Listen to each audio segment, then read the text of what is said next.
Sitting in my prison cell, I sent my story to my parents so they could understand how I ended up here and why I refused every deal I was offered to plead guilty to assault and battery, which would have allowed me to escape prison, do community service, maybe save my marriage, as if that was ever important after what happened, and keep my freedom. My name is Ron Jacobs. I'm 29 years old. I worked in construction until I ended up here. I had a wife, Carly, who was my age, and I thought this was the woman I would start a family with and grow old with. When I say there was a wife, this is exactly what I mean. Very soon she will become my ex-wife. I am divorcing her. Carly was, perhaps still is, the secretary of one of the law firm's partners. Obviously, you know where this is going. These bastards often keep a vixen at home to strengthen their family tree, but any bitch with a pulse under 50 is an easy target, and if they need to exploit their position, so what? They can use the law to get most things the way they want, and often have the money to get their way. This particular bastard was Randolph Weissman. His father founded the company, and Randy was always on top until he made too many mistakes. Honestly, I could see why women liked him. He was about 6 feet and a few inches tall, weighed about 200 pounds, was very fit, had a perpetual tan, and was just under 40. An attractive package, as my wife has told me several times. It never bothered me. After all, I also sometimes complimented some of our friends, or even random women we saw. We never pretended to each other that we were the only ones out of 8 billion people we found attractive. Carly never gave me any reason to doubt her fidelity. I thought we were as close as we could be and lived for each other. She still claims it's true, although I sure as hell don't understand how she can say that after what happened. One of the benefits of being in prison is that I can refuse to see anyone, and I haven't spoken to Carly since the day I got here, despite the efforts of her, both of our lawyers, our families, and some of our best well-meaning friends. I told everyone the same thing. Mention her again, and we are no longer family friends clients, whatever applies. Several friends and my sister Carly pressured me, and they are now on the list of people I refuse to see or take calls from. My lawyer quickly realized how close I was to being fired and didn't want that to happen because I had a potential big payday that could come after a divorce, and like a good lawyer, he wanted this unlikely but possible payment date. I was sentenced to 2 years for malicious assault causing serious injury and could have gotten 10 years. I think I was lucky with the judge I got. I suspect his wife cheated on him. In his closing statement and sentencing, he noted serious provocation, both by the actions of my wife and her lover in my home, and by the provocative and derogatory words of her lover. However, he also indicated that some of the injuries were not inflicted in self-defense. He also said that I could save the state the cost of the trial if I accepted the offer from the prosecutor. So here I sit, 8 months into my sentence, expecting to be released in 12 months, subject to good behavior, given my previous clean record. When I get out, I intend to ruin lives. If it brings me back here, screw it. The people will get what they deserve, especially that scumbag Weissman.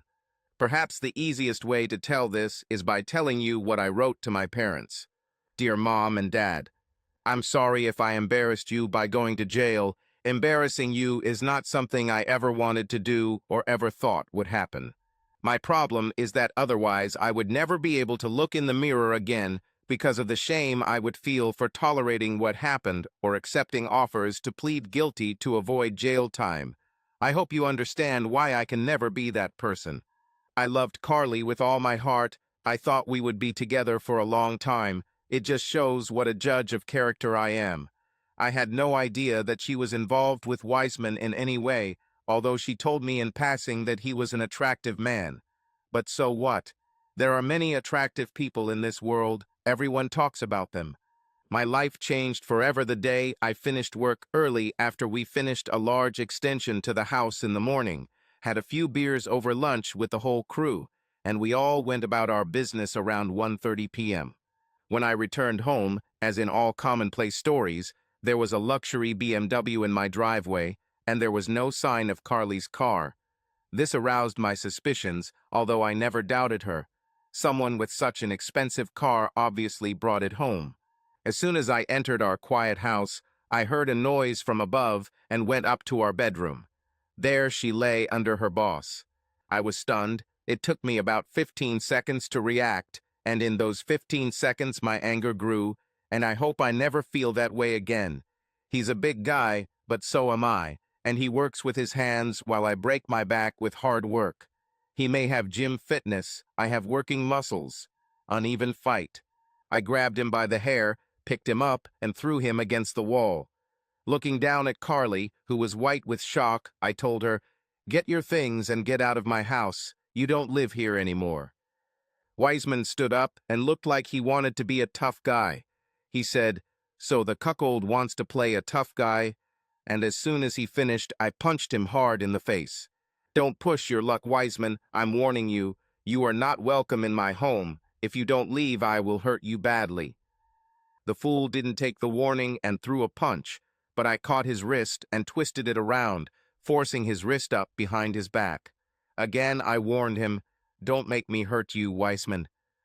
If you cripple me, I will get you locked up for a long time, and I will have your wife the entire time you are locked up, you cuckold," he mocked, at least until I forced his hand to rise higher.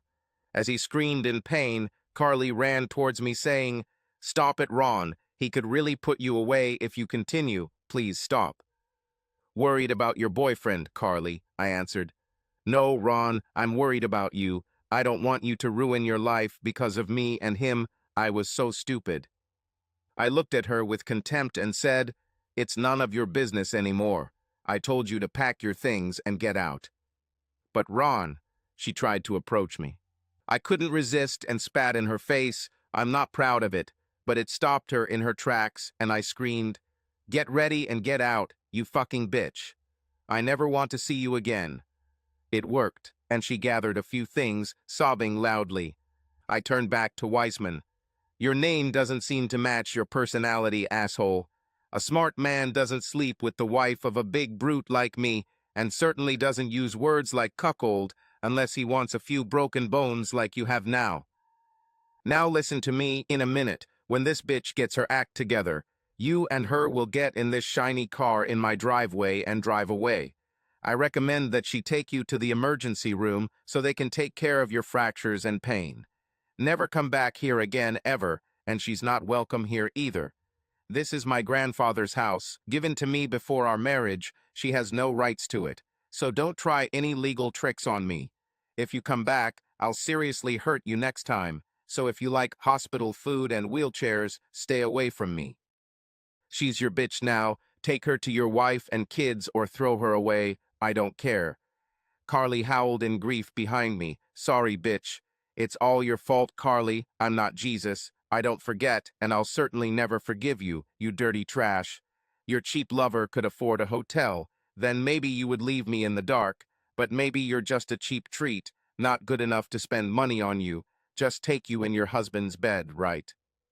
I hit Wiseman hard between the legs. "Was it your idea, bastard, to do this in my bed? Give me any more reason, and I will completely ruin your life.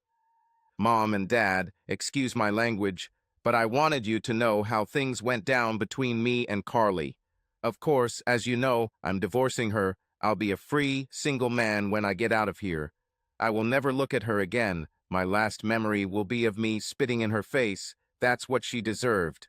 I know you all got through it, but I will never get married again. I will never be able to trust a woman again. Sorry, Mom. But I trusted Carly 100%, and this is where it got me. As you know, I was arrested that night, and from then on the farce began. Wiseman wanted to make good on his promise to put me in jail. He got detailed reports of my injuries for the sheriff. He sued me through his friend at the Dawes office. The charges included malicious assault with serious consequences of 10 years in prison, and he forced Carly to file an assault report for spitting in her face. I was detained, as you know, and then the dance began. I was told that Carly withdrew the assault charge on her own. It was a minor case anyway. I hired a lawyer, and he came to me with an offer from the prosecutor. The offer was that I could plead guilty to simple assault and agree to a 6-month sentence, suspended for 3 years with an obligation to pay Wiseman's medical expenses. There were two conditions to this offer. One, Wiseman insisted that I sign a non-disclosure agreement about what happened between us. Apparently, he just told his wife that he was attacked. Two, I will agree not to divorce Carly until we have completed 10 sessions of reconciliation counseling. The two scammers wanted me to give them a way out. This would never happen. I turned down the offer and decided to take my chances in court. My lawyer told me that this was a good offer and that avoiding prison after the injuries I inflicted on Wiseman was a great result, and that if the trial went poorly, I could do 10 years. I asked him if he understood the principles, what happened in my home, how Wiseman tried to humiliate me in my own home, in my own bed, with my wife. There was no way that I wouldn't get my piece of flesh, despite my personal circumstances. Prison didn't scare me. I was big and strong. I could take care of myself. And when I got out, well, an ex-con could find a job in construction. What I was not going to do under any circumstances was sign a waiver of the right to retaliate, to ruin their lives, and certainly not to attend reconciliation sessions with Carly. She was dead to me. Days passed, and I was told that I had a visitor. You guys visited me a couple of days ago, and I assumed it might be you again. But when I was brought into the room, they brought Carly, and I started shouting, "Guard." They came in to see what was wrong, and I told them to never let that bitch near me again. She started to protest that she was my wife, but they took her out, saying that I don't have to let anyone in if I don't want to. I asked my lawyer to come and start the divorce process. I also asked him if I could sue the company where Carly and her direct boss, Wiseman, worked. He said yes and no. We are in a state that allows domestic interference lawsuits, but no one has had a successful settlement in the last 20 years, but the company might make an offer to settle out of court to avoid bad publicity, and that we could make a lot of noise about the lack of morals in the company. I asked him what would happen if they offered me a deal to end the matter before or after our divorce. He said it's simple. Wait until after the divorce. You want minimum assets when the divorce is finalized. Your home is safe, but she will receive 50% of any other assets. So it will be later, after the divorce, if you talk to her. Please don't mention anything I told you. I know you both loved her like a daughter, but don't let me down on this. Mom and Dad, I love you both. This won't be forever. And that was all. I hope they would understand now that they had the full story, and not what Carly and some so-called friends were telling them who thought I should forgive her. Before my release, I had a problem with divorce.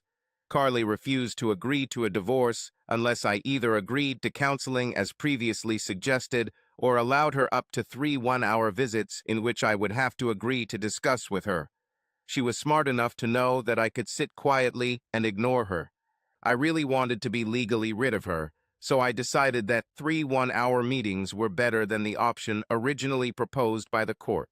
I briefly thought about turning down both offers, serving my time, and then just disappearing, but I sure as hell won't let her kick me out of my home and, just as importantly, away from my parents who are close to retirement and will want their only son in their lives as they age. I hated the thought of being in the same room with her, but against my wishes I agreed to her offer of 3 visits. Ruin your life, find the woman you deserve, have a family, and make you both happy, make your parents proud, live a wonderful life. I wish it were me, but I'm too stupid to live, although I don't have the courage to do what I should.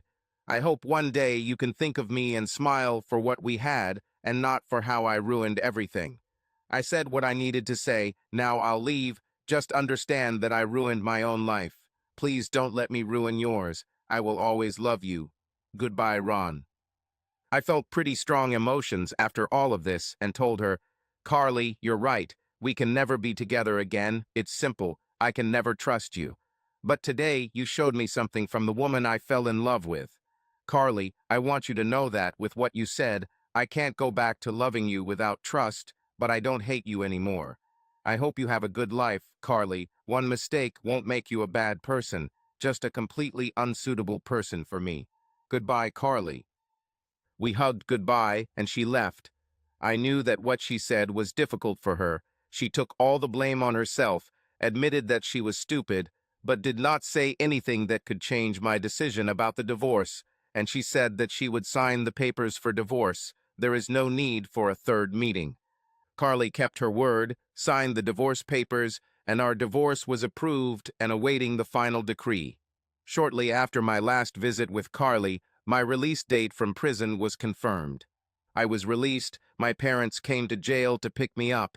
I served my time without jeopardizing my right to a trial, and I had the idea of making life very difficult for a certain Randolph Weissman. The morning after my release, I visited my lawyer. It was time to launch an attack on Weissman. I served a year in jail for what I did to him. He promised me jail when I caught him with Carly in my bed, and I hurt his shoulder and broke several bones in his arm. Did this deserve a year in prison out of a 2-year sentence? In my opinion, no. He only got a fraction of what he deserved. Now I was going to make sure his life went wrong. My lawyer and I have devised a chain of events to make Weissman's life miserable. First, by filing a notice with his firm, Weissman, Dick and Wankstein Lawyers, of our intention to sue the firm for failing to comply with its duty to prevent sexual harassment and the existence of a sexual relationship between a senior partner and junior employee. Of course, we expected them to laugh and tell us that the state hadn't had a successful lawsuit on this issue in 20 years. Our next step will be a media campaign where the aggrieved husband will quote details of how he found his senior partner in bed with his wife in his home, and that the unhappy husband was humiliated by Weissman before using physical violence to force the lawyer out of his house. If that's not enough, we'll tell you how this man got me jailed through his friend in the Dawes office, and that the unfortunate husband served a year in jail for assault, and that his divorce is almost finalized after Weissman destroyed his marriage. It helped that my lawyer had a journalist friend who hated Weissman and would do whatever it took to get the story into the newspapers so that it would be of interest to the national press. We hoped that Weissman's partners would not want the unpleasant smell of such a story and would come to an agreement out of court. My next goal was Weissman's marriage. He ruined mine. I hope to answer him in the same way, but I'll wait until we settle the matter with the company. We were absolutely right about how things happened. Weissman, Dick, and Wankstein responded. Ridiculing the case would be an understatement. They said we must have a lot of money to waste on a lost cause that will never make a penny. My lawyer's response letter really scared the firm. Suddenly, it wasn't funny anymore. Suddenly, they started threatening to ruin me if I revealed this story to the press. Without exaggeration, I was practically broke, 12 months in prison, little or no savings, and a bleak outlook. An ideal position to not be afraid of bankruptcy. This is exactly what he told them in his response letter. He exaggerated by saying that he was taking this case pro bono, given the scale of injustice that the unfortunate husband faced. They requested a meeting at their office with my lawyer and me. When we were shown into the conference room, there he was, the bastard himself. As soon as I sat down, he couldn't help himself. Well, if it's not the little cuckold, I heard you came to us with your hand outstretched, looking for alms. Did you like the prison sentence I arranged for you with the prosecutor? I knew you were too stupid to accept the offer he made you. He sat down and laughed. Weissman, I told you what would happen if you talked to me like that again. You just made an appointment with a pain doctor.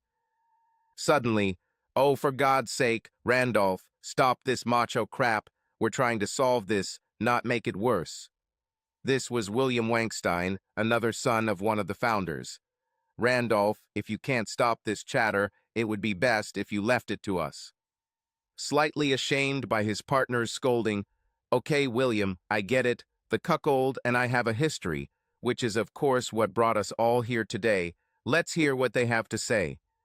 My lawyer Giles spoke up.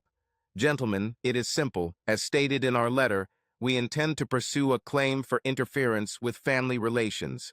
This may seem like a small matter, and we don't expect significant results, except that we will have a great opportunity, with the help of a productive journalist, to give your law firm great publicity, although stories about a partner in the firm being cheated on and a husband being imprisoned may not be the same, what you need. So, this is essentially an attempt to blackmail this company. Dick was indignant. This is Howard Dick, another senior partner and eldest son of Arnold Dick, another founder. Mr. Dick, my client lost his wife and served a year in prison.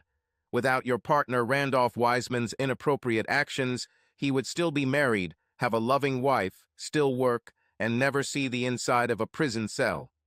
This firm has seriously harmed my client, and if the courts cannot bring justice, we will use other methods to do so. Let me tell you that my journalist friend and ex-wife worked at this company. Guess which partner she worked for. He has every incentive to drag you all through the mud of public opinion. He will do it with pleasure. You other gentlemen, I assume that all but Wiseman are gentlemen and disapprove of his actions, may consider whether it is in your best interests to remain in partnership with him. Suddenly, a loud hymn came from the previously silent Peter Cam. Really, was all he said, looking at Wiseman as if he were seeing something unpleasant. Giles took the floor again. We think that $1 million is not enough, but this is fair compensation in the current circumstances, so that, well, let's say, so that this trouble disappears for the company. Peter Cam spoke again. We will inform you before the end of the working day, gentlemen. Good afternoon. With these words, he left the room, apparently barely able to contain his anger. Less than 2 hours later, we learned that not only had the partners agreed to pay compensation, but they also wanted Giles to tell me that the other partners had bought out Wiseman's share for a very low price, and he was no longer a partner. My signature was required to confirm a full and final settlement with their firm and a statement that they would not be subject to further claims. Another part of my plan is complete. Now it was time to resolve other issues. I had the greatest desire revenge on Wiseman. For this, I did not need a lawyer, only my own anger and a little natural cunning. I started getting to know Wiseman's wife. She went to the gym 4 mornings a week to maintain her very slim figure. She was a beautiful middle-aged woman, with slightly wider hips than she might have been before having 3 children, but still very attractive. God knows why she wasn't enough for Wiseman. I followed her for 2 weeks to understand what she was doing and where she was going. Interestingly, she spent the 5th morning of the work week in the house of a man, perhaps 10 years younger than her. I decided that catching her by surprise when she came out 2 hours later on one of the Wednesdays might be a good idea. So I did. Mrs. Wiseman, can we talk? I asked as she walked the 100 yards to her car. Sorry, I'm in a hurry, she replied. Does your husband know that you come here on Wednesdays, Mrs. Wiseman? This caught her attention. It seemed they were both equally bad. They were both cheating. Let's see what's really going on here, I thought. Okay, what do you want? Just a quick chat, Mrs. Wiseman. Let me buy you a coffee across the street. Don't worry, this is a public place, and I'm not dangerous. We crossed the road and sat down. I began. Do you remember how your husband came home with injuries a little over a year ago? She nodded that she remembered. I don't know how he explained it, but I did it. You see, I caught him in my bed, between my wife's legs, and when I pulled him away from her, he tried to humiliate me, so I dealt with him. Did he tell you that he was no longer a partner in Wiseman, Dick, and Wangstein? She shook her head no. I did it too, indirectly. Now I want to find ways to ruin his life even more. Mrs. Wiseman, you know your husband has done this before, don't you? I know he did this throughout our marriage. In recent years, I have also begun to have certain affairs, as you have already discovered. My last one is Ryan, whose house I was at this morning. Mrs. Wiseman, so I assume you have a comfortable lifestyle, and for this reason you tolerate his infidelity and seek comfort in other places, I said with some disappointment. Oh, I understand, Mr. Jacobs. You were hoping to find a faithful housewife to anger her with her husband's betrayal. You wanted to provoke a divorce, perhaps. I nodded that it was so. Sorry to disappoint you, Mr. P. Jacobs. I'm way too comfortable in my existence. More importantly, I have 3 pretty young children to raise, and besides, I've been getting the best sex of my life for the last 8 years, not with my husband, of course. Ryan is especially good. Oh God, just God, I wish it was more than 1 morning a week, but I probably play to avoid getting caught, try to be careful, just not that careful, obviously, now that you know about it. You should know that I tolerate Randy, I once really loved him, but his infidelities killed that love. I guess having children makes things less clear, Mr. Durges Jacobs. I'm guessing you and your ex-wife didn't have children. Anyway, I'm the one who holds the wealth in our family. I have a significant trust fund from my grandfather. If we split up, I might have to pay him alimony. I'm not sure if that could be protected, but I've never considered divorce. It's for my children that I keep Randy around. He may be an asshole, but he's actually a good father. Just a thought, Mr. Jacobs. I said I'm trying to be discreet, but I'm sure Randy knows I sleep with other men. Sometimes on Wednesday nights, I don't wash myself too thoroughly after sex with Ryan. It turns me on. Smiling across the table, she said, "Would you like to be my partner in revenge? Do you have time on Friday morning? It has to be in the morning. I pick my kids up from school in the afternoon." My disappointment disappeared, and I began to feel joy at the prospect. I haven't had sex since I discovered Carly with that bastard Wiseman. She offered me the opportunity to take revenge and console my passion. I said, "I know your address. I will arrive at 10 a.m. on Friday. I take it the children will be at school." She nodded. We said goodbye, and I started getting ready for Friday. I didn't expect it to be like this, but she was a beautiful woman who enjoyed sex and offered herself for my revenge. What's not to like? Although it wasn't what I expected, I was looking forward to the end of my drought. It had been over a year since I had sex. We met on Friday, and it turned out we had amazing sex. We lay together, hugging each other, enjoying the moment. Esther said, "Ron, your wife is an idiot, leaving such a wonderful man for my husband. Stupid, stupid girl." She laughed. "It's funny that there was a big wet spot on his side of the bed. I think I'll leave these sheets as a lesson to him. You know we'll be doing this many more times, right?" I raised my eyebrows in question. "You better believe it, mister. You better than Ryan. If you have no other candidates, I will be happy to make you my Friday sex partner, if you agree. Besides, do you feel like there is a connection between us?" I smiled at her and said, "Esther, I can't tell you how much I needed this. It was amazing, probably better than I've ever had with Carly, to be honest. And yes, I felt a huge connection. I didn't want to let go of you in my arms. So you can count on me as your Friday sex partner for as long as you want. I can't imagine revenge being sweeter." MWE hugged and fell asleep for 20 minutes in each other's arms. When we woke up, I was a little early, watching Esther's beautiful face as she opened her eyes. "Like what you see, Ron?" "Very, Esther, you are a beautiful woman. I don't understand why your idiot husband is chasing other women. If I had a wife like that at home, I would never cheat." "I'll remember this, Ron. I don't think my marriage will last, despite my best efforts to save it for the sake of the children. Look, Ron, we barely know each other, but this is a great start. I want to sleep with you one more time before you have to leave and I get ready for the kids." So we had sex again, feeling more and more connected, real feelings arising in what started out as simply an act of revenge for each of us towards her husband. 4 weeks later, the shine of our sex had not faded, and we were becoming more and more attached with each passing week. It was starting to become something more than revenge. That Friday, in the afterglow of what was clearly love and not just sex, Esther turned from her embrace and looked me straight in the eyes. She kissed me on the cheek and said the famous words, "Ron, we need to talk." She kissed me passionately to assure me that the conversation would not be bad, but I was afraid that she was going to stop our meetings.